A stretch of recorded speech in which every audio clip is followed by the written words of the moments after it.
Chapitre 12. Comment reconnaître les clins Dieu?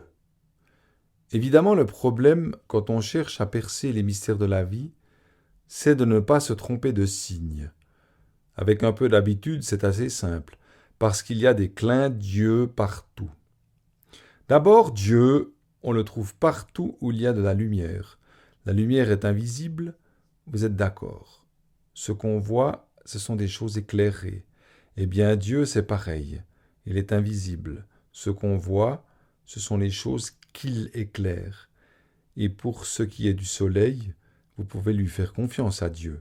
Il en connaît un rayon.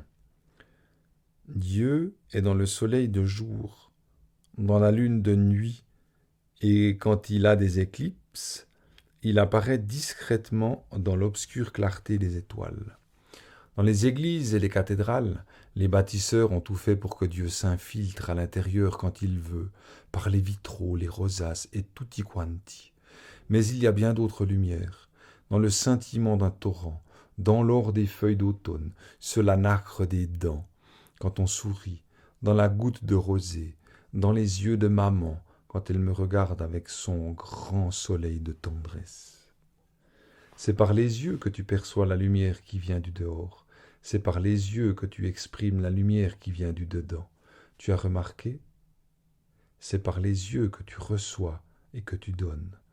Comme dit Fred, les yeux, c'est fait pour percer l'apparence des choses. Au début, je ne comprenais pas vraiment. Tous les gens, lorsqu'ils priaient Dieu, ils disaient « Délivre-nous de notre cécité ». J'ai demandé à Raph ce que ça voulait dire, cécité. Il m'a dit que c'était le fait d'être aveugle. Je me suis dit, c'est pas possible. Alors tous ces gens, ils sont aveugles, les pauvres. Raph, il m'a dit que moi aussi j'étais aveugle.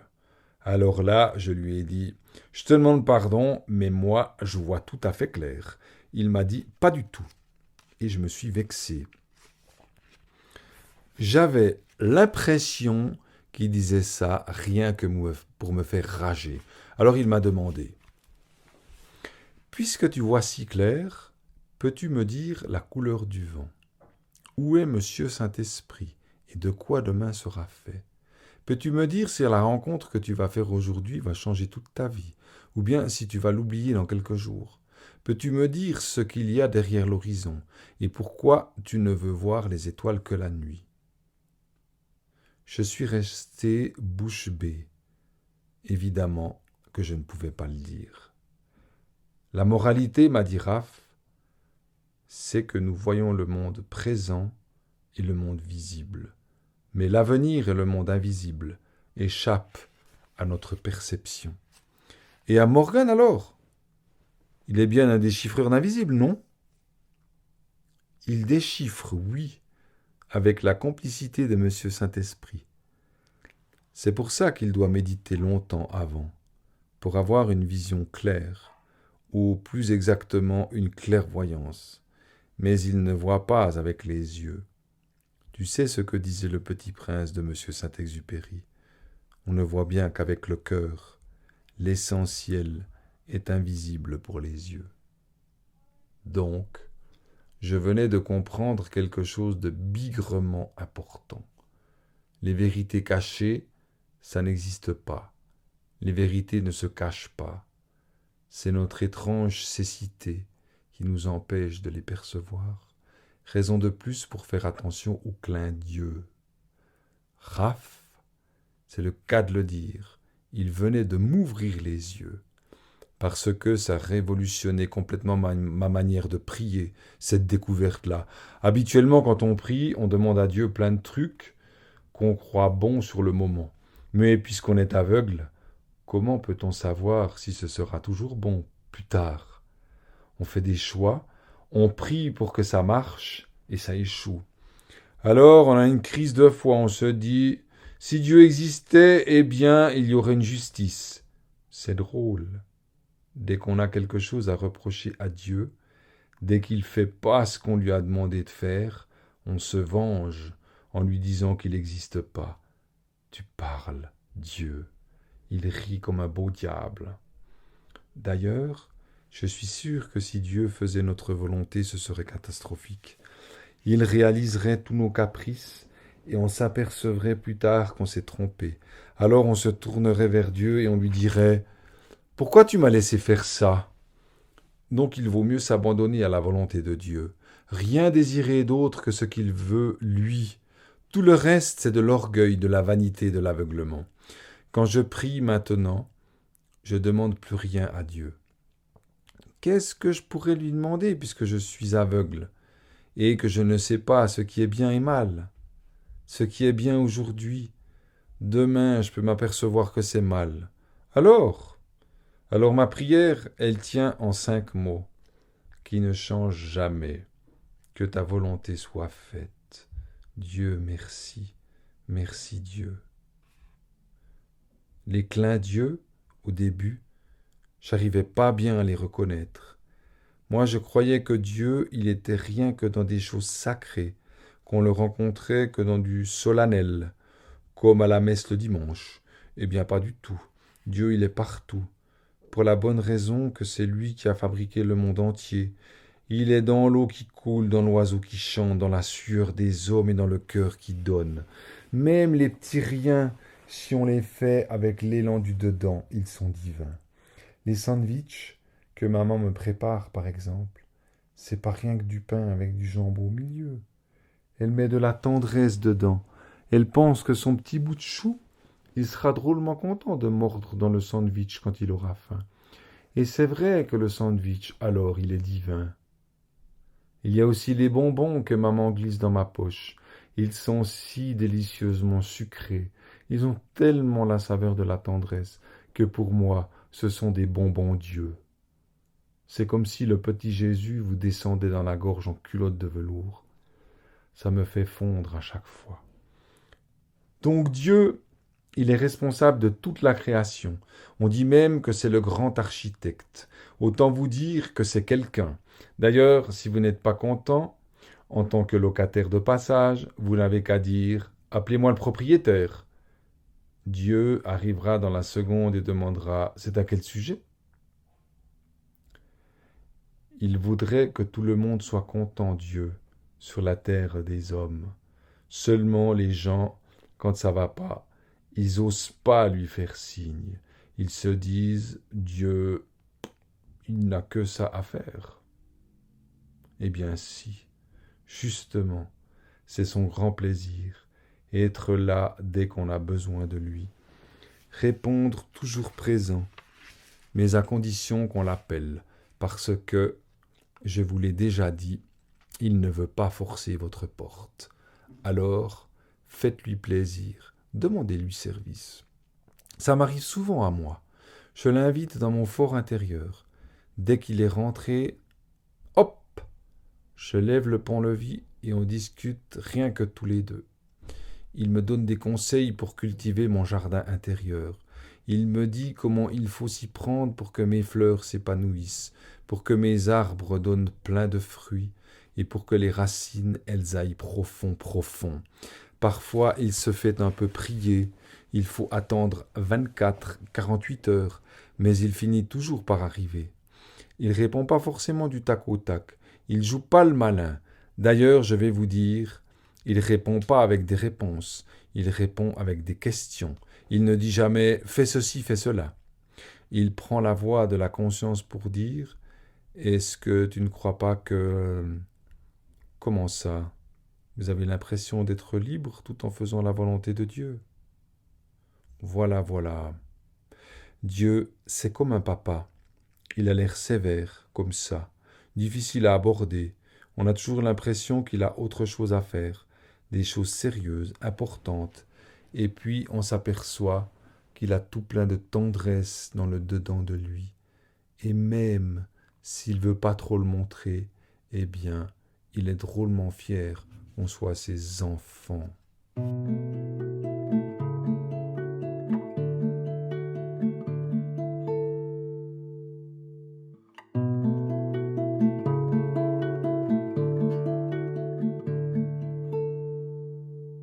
Chapitre 13. Ce qui est important pour l'avenir de l'humanité. Dieu Il est tellement malin que pour pas que tu l'oublies, il a mis un petit bout de lui dans le dedans de toi. Un jour, Raph m'a parlé drôlement d'une sorte de statue qu'on avait tous à l'intérieur de nous. Il y a des bribes de Dieu, des fragments d'éternité, des petits bouts de vérité, ça et là, ici et maintenant, partout et toujours. Tout est là, et pourtant tout reste à faire. C'est comme si Dieu te livrait un bloc de marbre. Il t'a donné assez de liberté, de talent et d'esprit pour que tu décides d'en faire quelque chose. Et si possible, quelque chose de joli. Une statue, par exemple. Mais si tu réfléchis, la statue qui va naître de tes mains, de tes coups de gouge à droite, à gauche, tu ne l'as pas véritablement créée. Elle était déjà contenue dans le bloc de marbre. Tu l'as fait jaillir de la matière, tu l'as révélée. Si Dieu ne t'avait pas donné la matière et l'esprit, il ne t'aurait pas donné l'occasion de créer une statue. Eh bien, imagine maintenant que le bloc de marbre, ce soit ta vie. Dieu t'a donné assez de liberté, de talent et d'esprit pour en faire quelque chose, et si possible quelque chose de réussi, une destinée heureuse par exemple. Mais si tu réfléchis, la destinée qui va naître de tes efforts, de tes cheminements de ci, de là, tu ne l'as pas véritablement choisie, elle était déjà contenue dans ta vie. Tu l'as fait jaillir de toi, tu l'as révélée. Si Dieu ne t'avait pas fait corps et esprit, il ne t'aurait pas donné l'occasion de vivre ta vie. J'ai beaucoup réfléchi à ça. Notre vie, il faut la tailler, il faut lui donner une forme, laisser un peu venir la patine du temps. Il faut transformer le rocher brut et le polir pour en faire quelque chose qui ressemble à une sculpture. Moi, il y a des jours où je me prends pour Michel-Ange. Il y a des choses, moi, qui me trépassent. Les gens, ils parlent tous de la paix. Ils n'arrêtent pas de se faire la guerre. Puis, plus ils ont tout pour être heureux, et moins ils sont heureux. C'est tout de même bizarre, non? Moi, je comprends pas bien. Une fois, j'en ai parlé au frère Michel, qui est un ambassadeur de Dieu. Lui, quand il parle, c'est pas pour faire des prêchis-prêchas, c'est pour des grandes envolées lyriques qui vous font monter l'âme vers le ciel. Quand il fait des sermons Carpe diem, Alléluia, Eureka, il est tellement céleste, il donne tellement de frissons que les gens, à la fin de l'office, ils se lèvent pour applaudir. L'autre jour, il faisait plein de gestes, il dressait l'index vers le ciel, et les gens, ils étaient pétrifiés de divin.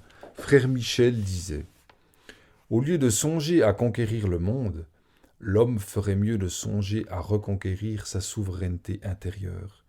Il faudrait que vous appreniez à remettre un peu d'ordre dans votre jardin secret, en arrachant les mauvaises herbes de l'irrésolution, de l'égoïsme, de la cupidité, de l'orgueil, en cultivant un peu mieux les graines de certitude, de joie et de partage. Mes chers paroissiens, une petite fille est venue me voir cette semaine et j'ai pu constater que le taux de moralité enfantine est en nette progression. Peut-être bien que les enfants commencent à ressembler un peu moins à leur époque et un peu plus à Dieu. Eh bien, prenez-en de la graine, et cette graine-là, sachez la cultiver, car elle peut donner des fleurs merveilleuses, et peut-être bien qu'il n'y a rien de plus important pour l'avenir de l'humanité. Je me suis dit qu'il y allait quand même un peu fort, frère Michel, et j'ai un peu rougi parce que la petite fille, pardi, je savais bien qui c'était. Je suis retourné le voir et je lui ai demandé « À quoi ça sert de prier si on est tout seul à le faire, pendant que les autres, ils pensent rien qu'à faire la guerre? Tu crois qu'un petit bout de chou comme moi, ça peut changer l'avenir de l'humanité ?» Parfaitement, Jade, je le crois. D'abord, tu n'es pas toute seule à prier. Il y a des milliers de gens, peut-être des millions, qui prie ici et là dans le monde, au moment même où nous discutons. Oui, en ce moment. C'est ce qu'on appelle la communion. Toi, tu ne peux pas le voir, mais Dieu le voit. Et comment il peut le voir? Quand tu regardes la lune ou une étoile, eh bien, il se peut qu'une petite fille que tu ne connais pas, à l'autre bout du monde, regarde aussi la lune ou la même étoile, exactement au même moment. Dieu, lui, voit les choses de là-haut, c'est-à-dire qu'il peut voir tout à la fois Jade et la petite fille qui est à l'autre bout du monde. Tu comprends? Mais s'il est tout là-haut, comment il peut nous voir, nous, parmi les milliers de milliers? Écoute. Essaie d'imaginer que quand tu pries, tu deviens une lumière pour le monde. Donc tous les gens qui prient, c'est comme si c'était autant de lumière qui monte dans la nuit. Et alors, grâce à Dieu, grâce à Monsieur Saint-Esprit, grâce à la communion des saints, le ciel réfléchit cette lumière et éclaire le monde.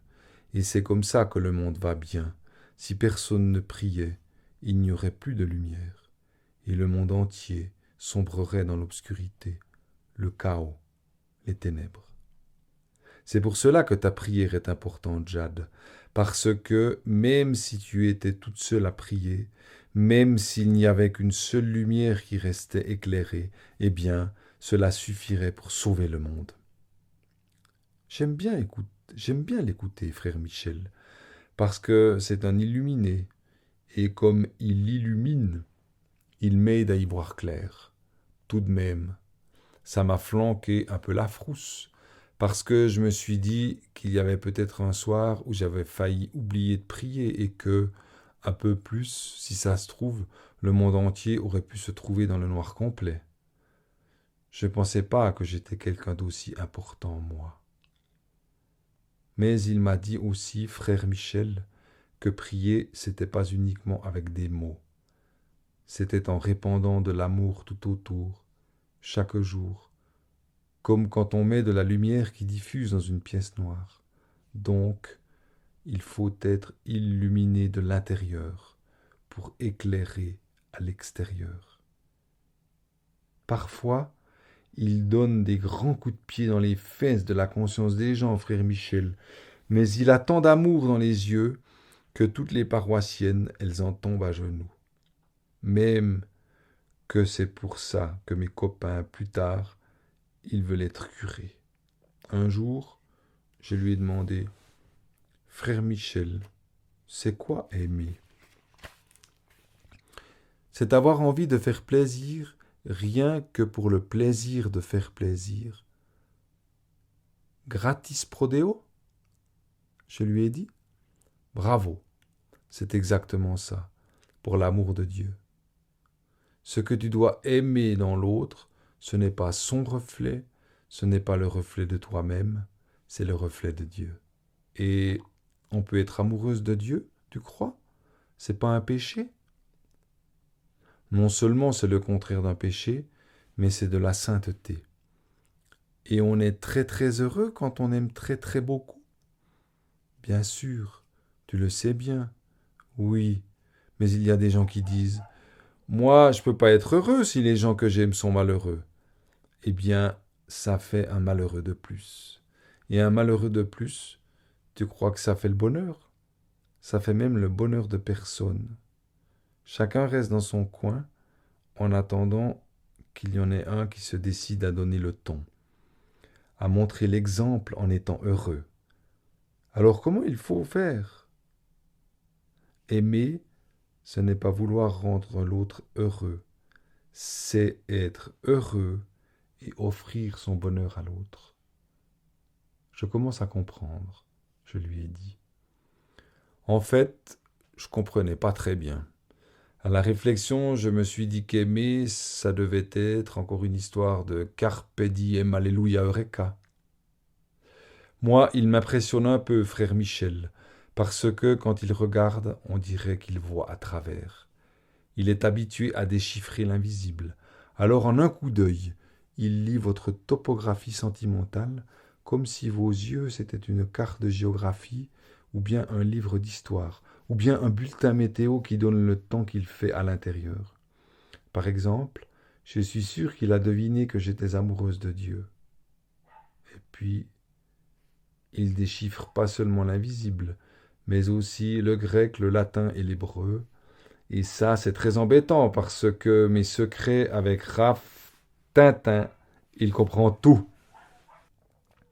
Frère Michel, il a tout plein de copains qui ont des noms bizarres, comme Platon, Aristote, Plutarque, Jean Chrysostome, Épictète aussi.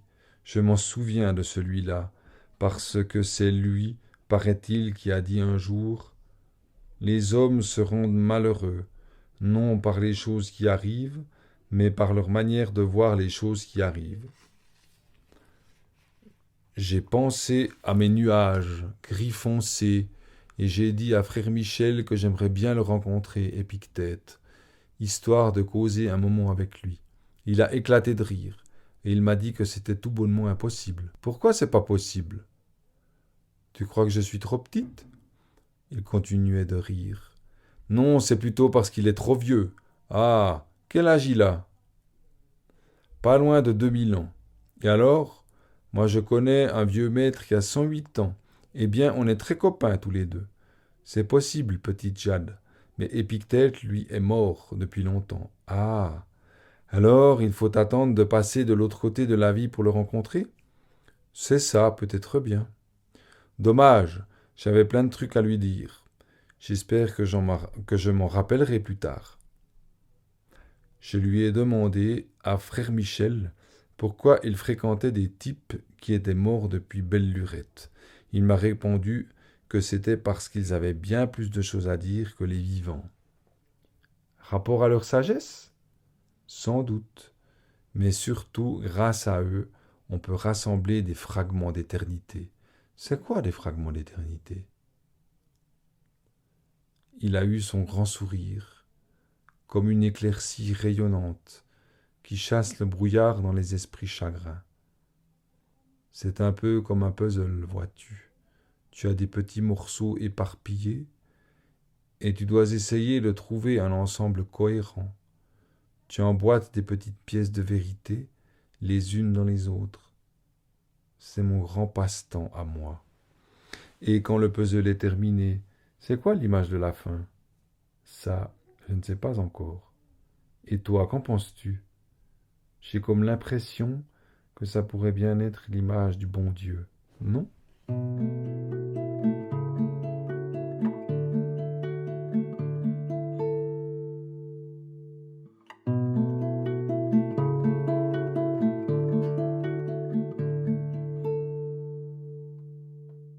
Chapitre 14. Un peu comme une prière. Ça m'est déjà arrivé de me remettre en question. Quoi? C'est pas la mort à boire. Tu pars un jour en pleine solitude intérieure. C'est une sacrée expérience, ça. Et même une expérience sacrée.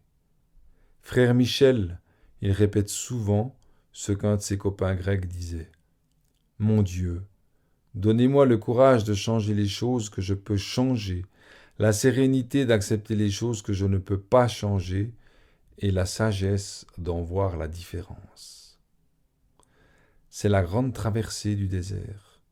Quand tu as au-dessus de la tête et tout autour des milliers de milliers d'étoiles, quand le silence te fait dans le creux du cou un grand baiser d'éternité, eh bien, je te jure, tu as un tremblement de l'être, un séisme invisible qui te chamboule les idées.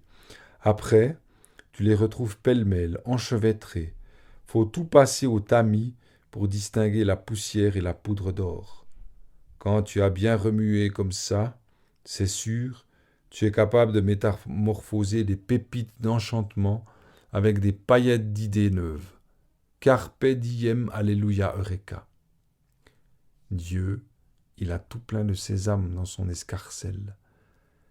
Il est même bien plus fort qu'Ali Baba.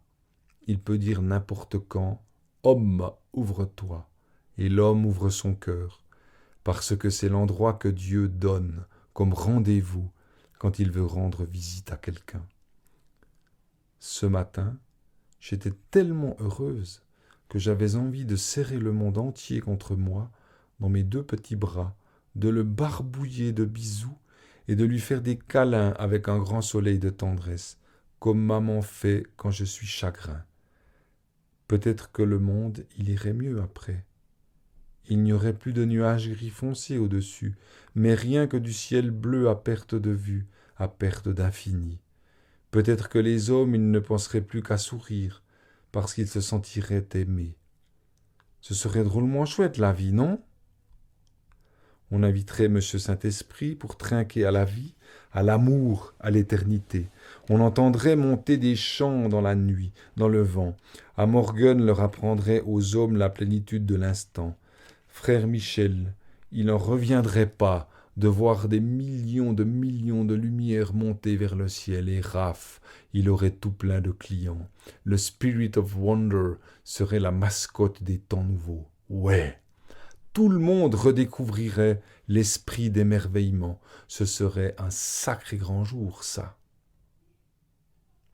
Quand tu débordes de bonheur, tu as envie de rendre les autres heureux. Et tu les aimes tellement que tu as envie de les serrer très fort contre toi, et même plus fort encore, comme si tu faisais un peu partie d'eux, et comme s'ils faisaient un peu partie de toi. Même que, j'ai pas très bien compris, Raph m'a dit que c'était ce miracle du cœur qui permettait de fabriquer des enfants. La vie m'a paru tellement savoureuse, tellement pleine de suc et de fruissance, que j'avais envie de mordre dedans, à pleines dents, tellement, que ça me faisait briller les yeux. J'ai pensé à l'histoire de Fred et de sa pomme. Tout le mystère de la vie est dans tes yeux. Il suffit de les exercer à percer l'apparence des choses. Et bien justement, ce matin, le monde, il débordait de lumière. Il est devenu tellement transparent qu'on voyait à travers, derrière l'apparence des choses. J'avais l'impression qu'une main invisible caressait le paysage, et tout était embelli. Chaque chose, chaque oiseau, chaque arbre, chaque feuille, chaque brin d'herbe, tout devenait plus beau de se sentir aimé. Tu sais, on embellit quand on se sent aimé. Regarde les fleurs le matin, comme elles s'ouvrent quand le soleil les caresse. Elles deviennent belles pour avoir accueilli la beauté. On dirait qu'elles sont touchées par une grâce. Moi, je me sentais si bien dans toutes ces lumières que je découvrais le bonheur de respirer, comme si c'était la première fois. C'était comme si j'aspirais un peu de fumée de Dieu à chaque fois. J'aurais voulu partir en fumée, moi aussi, pour être encore plus légère, et puis faire partie de l'air que l'on respire. Ça serait bien si je pouvais m'évaporer, comme ça, dans l'infini. Je m'amuserais comme Monsieur Saint-Esprit. Je serais partout et nulle part, et personne ne le saurait, rien que Dieu. Je prendrais la forme d'un sourire, et j'irais me poser sur les lèvres de quelqu'un de très triste. Je prendrais le son d'un rire, et j'irais le faire éclater au milieu d'une table d'amis. Je prendrais la saveur d'un baiser, et j'irais me cacher tout au fond du cœur des amoureux. J'irais voir les gens compliqués. Je monterais par l'échelle jusqu'au subconscient du 3e étage, et je leur chuchoterais « Profite de la vie. Elle est trop courte pour la vivre à moitié. C'est aujourd'hui que tu dois être heureux, ici et maintenant. Carpe diem, carpe diem. » Et ça leur résonnerait dans la tête encore et encore. Et moi, je leur déverrouillerai les portes. Je les aiderai à délabyrinther pour pas qu'ils s'enferment à l'intérieur d'eux-mêmes. Je secouerai le petit bonhomme ou la petite bonne femme qui dort tout au fond d'eux. Je leur apprendrai à oublier les problèmes qu'ils s'inventent. Je les obligerai à regarder la lumière pour pas qu'ils restent tout seuls dans le noir. J'arriverai à leur faire briller les yeux. J'y arriverai. La vie, ils voudront la croquer comme une pomme. Mais il faudra d'abord qu'il monte tout au sommet de la montagne, comme Fred, pour mériter sa pleine saveur. Je leur apprendrai à penser si fort à Dieu que chaque action sera une prière. Et comme Dieu adore se faire prier, tout le monde sera content. Ça lui donnera envie de faire des miracles plus souvent. Jade, tu ne crois pas que tu vas un peu loin? Tu ne serais pas en train de te prendre pour le bon Dieu par hasard? Là, j'ai rougi parce que, oui, j'avoue, j'étais en train de me prendre pour le bon Dieu. Mais je crois qu'il me le pardonnera d'avoir voulu prendre sa place. Après tout, je suis rien qu'un petit bout de chou. Alors mon péché, c'est proportionnel. Ça peut être qu'un péché mignon. J'ai besoin qu'il m'aime très fort, mon Dieu à moi. Même si je sais que Dieu, il est à tout le monde, eh bien ça ne fait rien.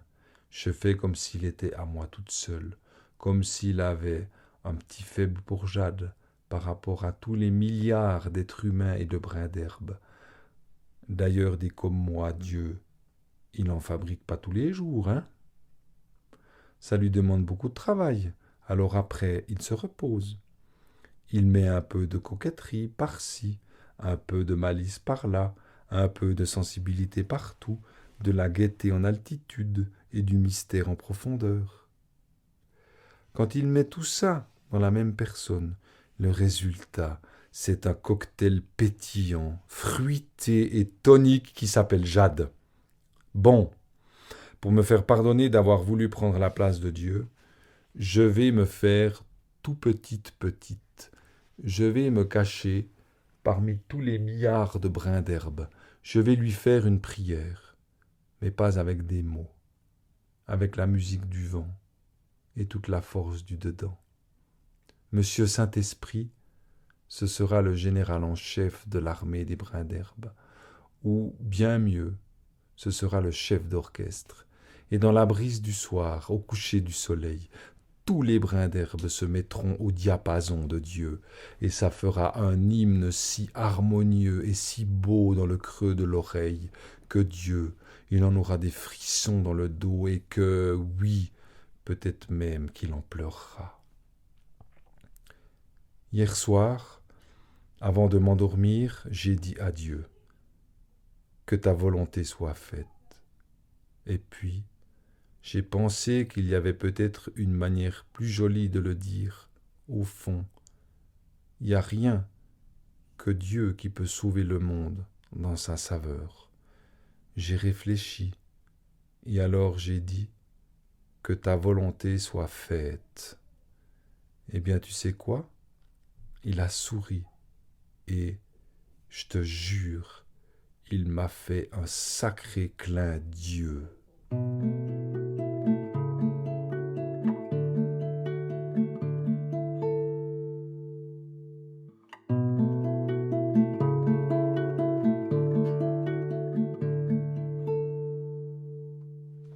Postface en guise d'hommage.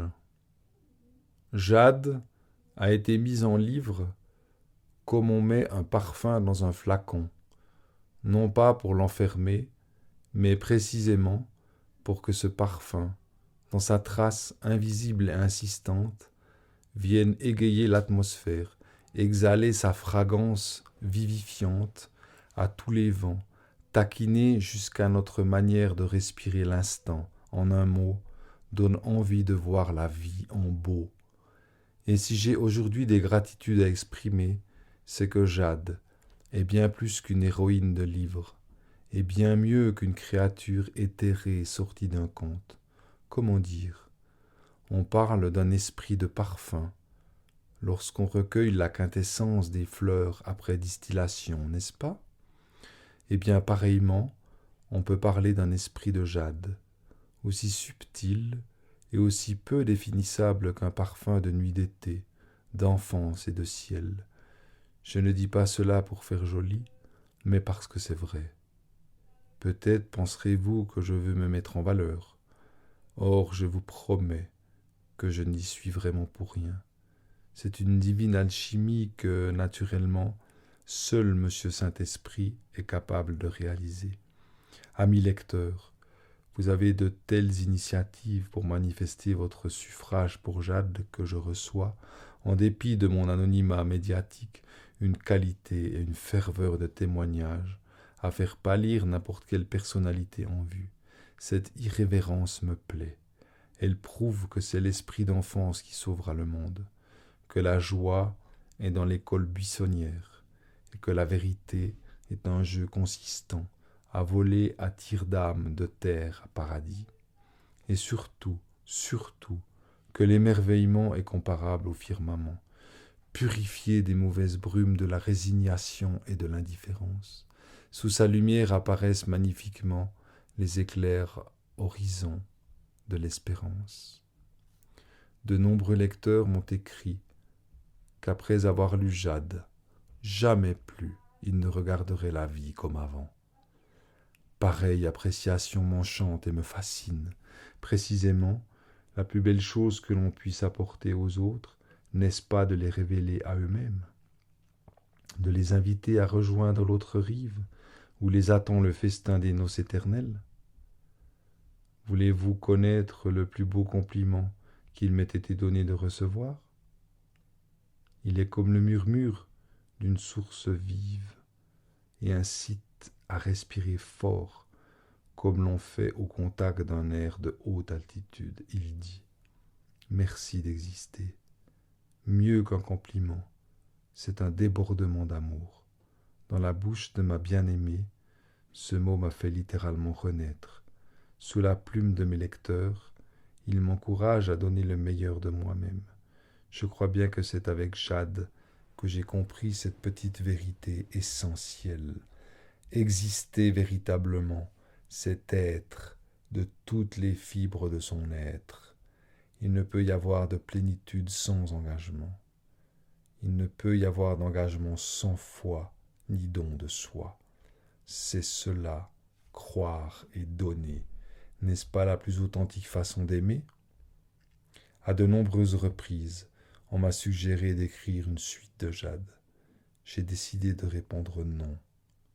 Jade n'est pas un filon commercial, mais une offrande. Non pas une petite histoire, mais un mystère à respecter. D'ailleurs, la plus belle chose qui puisse arriver à Jade, c'est de continuer à vivre dans le cœur de chacun d'entre vous, bien au-delà de toutes les anecdotes rapportées dans ce livre. Vous verrez, si vous l'aimez vraiment, Jade va tellement imprégner votre existence qu'elle vous accompagnera partout, dans tous les sacrés mystères de la vie. Quoi qu'il en soit, elle aura semé en vous une merveilleuse question. Comment trouver le lien entre ma petite graine de vie et le grand bouquet de l'infini? Cette question-là, vous n'avez pas fini de l'approfondir, parce que c'est bien simple. Elle est comme le ciel, elle n'a pas de fond. Au-delà du temps et de la carapace des choses, tout au fond des regards et de la forte espérance qui nous tend vers demain, il y a un centre, un cœur, et c'est l'amour qui le fait palpiter. L'amour, dans le filigrane duquel on devine Dieu. Mais l'amour ne délivre pas de réponse. Il respecte infiniment la liberté intérieure de chacun. Il se love tout au creux du silence. Il invite avec délicatesse à passer de quelque chose à quelqu'un. Il engage à approfondir un mystère, le mystère sacré de la vie. Que Dieu vous garde dans la beauté de ce mystère et dans la conscience savourante de vivre. Carpe diem, Alléluia, Eureka.